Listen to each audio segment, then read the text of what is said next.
Hi guys, maayong gabi guys. Gabi na ron guys, alas 10 na sa gabi guys.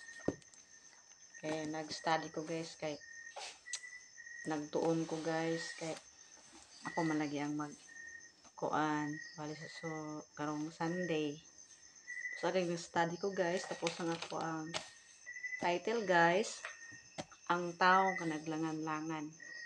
O ang tao nga naglangan-langan. So muna guys, atong panahon karon guys, daghan kay mga tao ang mga kanang nagalangan-langan, no? Nagalangan-langan, labi na sa mga babae, hilig kay maglangan-langan guys, no?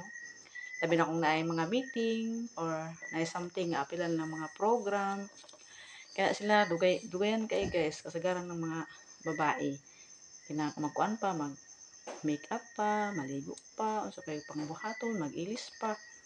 Mana nga kung mag-apil og mga programa nga example as 8 sa buntag.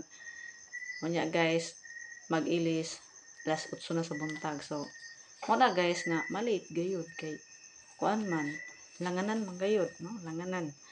So muna guys, kanang buwan pod daghan pay pang buhaton, daghan pay panghimuon ng mga dapat kung doon na may apila na mga program or something a meeting, dapat kanang sa layo pa ang oras, no? Palitan alas 8, alas 6 pa lang daan, preparado na ta na.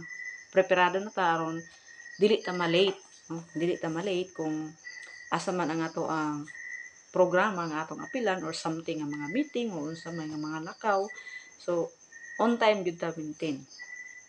So, sa atong kinabuhi usab guys, sa atong Christian life, kasagaran ng mga katawhan karon nagalangan-langan.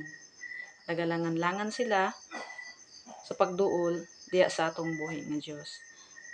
Mabin nyo guys, sa panahon karon, kung atong mga palibot, dili na tangayan nga maglangan-langan. Kinahanglan nga magdali kita sa pagduol sa pagpangalagad sa atong buhi nga Dios. Kay wala man ta masayod sa atong mga kinabuhi. Kuan di ay mubo na lang day atong kinabuhi ning kalibutan na nagalangan-langan para sa pagduol sa Ginoo. Kinahanglan sa ato ang kinabuhi samtang buhi pa ta ato kining gamiton sa pagpangalagad sa Ginoo nga matinud-anon. Hindi ta maglangan-langan. Kinahanglan nga samtang doon na patay panahon, wala patay mga balatian, muduol na ta sa Ginoo. Dili kay muduol ta sa Ginoo sa panahon nga doon na natay bation nga dili na nato makaya.